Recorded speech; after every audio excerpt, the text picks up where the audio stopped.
Hello, I'm Tim Krul. Welcome to Norwich City Central. Hello, everybody. Lewis, Norwich City Central. I hope you're all doing well. Ben Godfrey has left Norwich City and joined Everton for £25 million plus add-ons, and that is a record fee in terms of someone leaving Norwich and going to another club. It's a record sale for Norwich.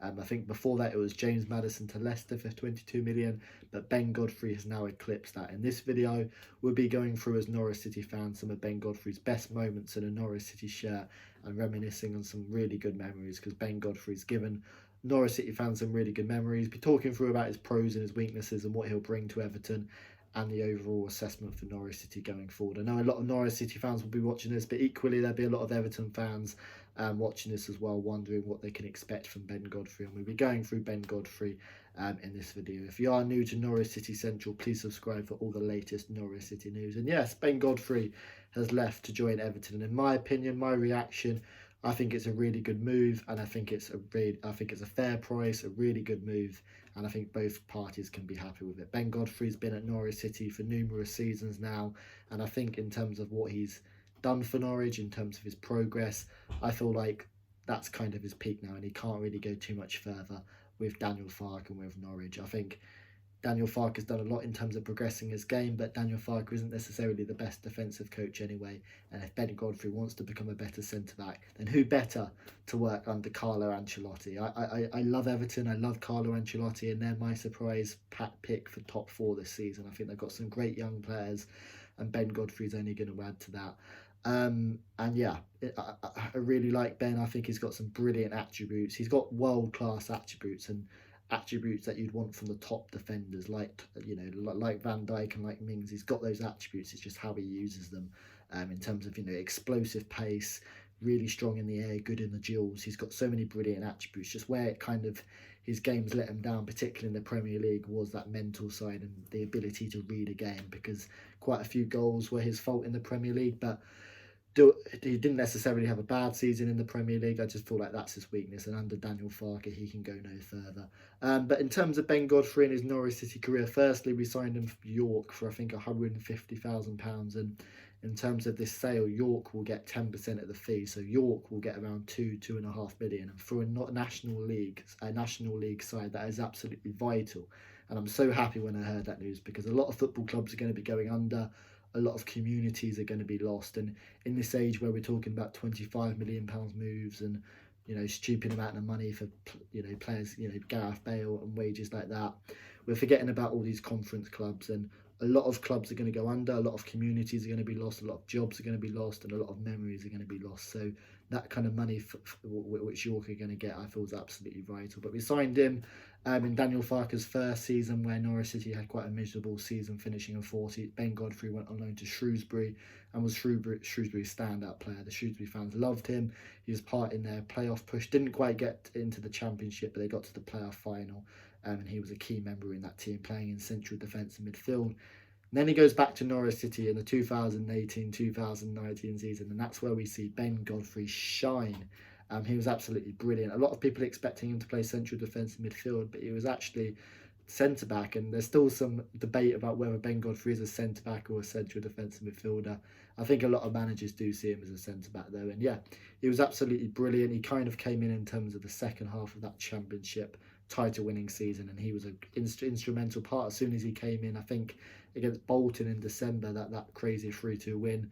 I think pretty sure he played every single game from then. He was a reliable asset, someone who never really got injured, and was brilliant for us in the Championship. In terms of his standout performances, I remember against Leeds, he was absolutely phenomenal. And he scored a few important goals as well, including a screamer against Reading. I scored the winner against Rotherham away. So he was a really good, important asset for Norwich and was great defensively, but also was really good in the air as well. Versatile.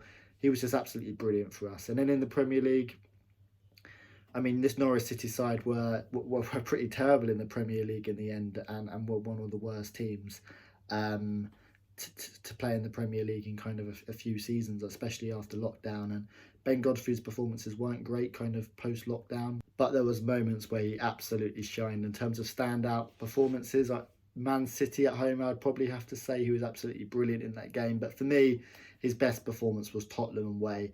a fantastic night in the FA Cup, one which will live in the memories of Norwich City fans. In what was a dull season, Norwich City had some big highs, beating Man City and, of course, getting into the quarterfinals of the FA Cup for the first time in 30 odd years. And Ben Godfrey was incredible that day. Beautiful clearance off the line and was brilliant. So although Ben Godfrey's performances were at times inconsistent, if you look at his attributes, he's got an amazing amount of pace, very strong in the air, brilliant in the duels. He's everything you want from a modern day centre back. It's just Daniel Farkas, not necessarily the best defensive coach, and could only take Ben Godfrey so far. Under Ancelotti, I think he's going to shine. I think 25 million is a fair price. I look at someone like Tyrone Mings, who went for a similar value. I'll probably put Ben Godfrey in the similar kind of category. Yeah, he's got all the attributes you need in a top defender. It's just, can Carlo Ancelotti get it out of him? But no, wish Ben Godfrey well. Really good professional, really humble professional. And Everton are getting a really good centre-back who, as I say, has got the potential to go really, really far. So Everton fans, let me know your thoughts down below in the comment section. I think Everton could be a surprise package this season and get top four football. And yeah, I think Ben Godfrey could do very well, and he's still very young at 22 years old. Where does this leave Norwich City? Well, Norwich City have got 4 centre-backs on the books. Ben Gibson, Christoph Zimmerman, Tim Closer and Grant Hanley. So we have 4 centre-backs, and you think, might that be enough? Definitely not. When you consider Tim Closer is injury prone and his best days are past him, when you consider Grant Hanley is injury prone, Christoph Zimmerman's had some injury problems in kind of recent months, and that only leaves Ben Gibson, who I think Ben Gibson's going to be an absolute star. I think it's probably one of our best bits of business, on loan from Burnley with a £8 million option to buy at the end of the season. He's someone who, was tipped to kind of play for England, but unfortunately the move to Burnley for £15 million didn't work. But Ben Gibson's an awesome replacement. Nevertheless, with those 4 centre-backs, I'd still like to see, one more centre-back come in. But this is huge, £25 million, that is absolutely massive. That leaves, Jamal Lewis and Ben Godfrey, a combined fee of £40 million. It's a brilliant bit of business. And particularly with, the coronavirus and financial, implications, it's really important, we've managed to sell them, and hopefully we can reinvest that into the squad as well. I think Webber's done brilliant so far. I've said that numerous times in videos. I think Webber's done brilliant, but if we lose maybe the likes of we have lost Ben Godfrey, but if we lose the likes of a Max Aarons and Emi Buendia, it'll be all about replacing them as well and reinvesting some of that money into it. Of course, not going out and splashing another centre-back, splashing money on another centre-back for 25 million, but trying to find another maybe cheap option, maybe from an international league, and trying to do it again, but also trying to promote the next young academy talents to come through the system, like Adam Edu and Josh Murphy. But overall, my assessment, Ben Godfrey was a very, very humble and hard-working professional who, of course, helped Norwich City win the league. That's my favourite memory as a Norwich City fan, and Ben Godfrey played an important part of it. And at times you could see he was world-class, but never really delivered consistently. But I'm sure under Everton he'll be able to.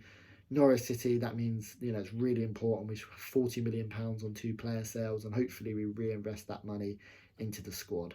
I'd love to hear your thoughts down below, Norwich City fans, on your favourite Ben Godfrey moments, and Everton fans, are you excited by his arrival? For me, I think it's a great deal for both parties. Thanks for watching this video. If you are new to Norwich City Central, please subscribe. Been loving doing all these videos, and yeah, let's hope Norwich City can progress going forward, and a lot of exciting memories to come, and maybe we can find the next Ben Godfrey. Thanks for watching. Subscribe to Norwich City Central. Leave me your comments down below and we can have a discussion about this. Thanks for watching. I'll see you later.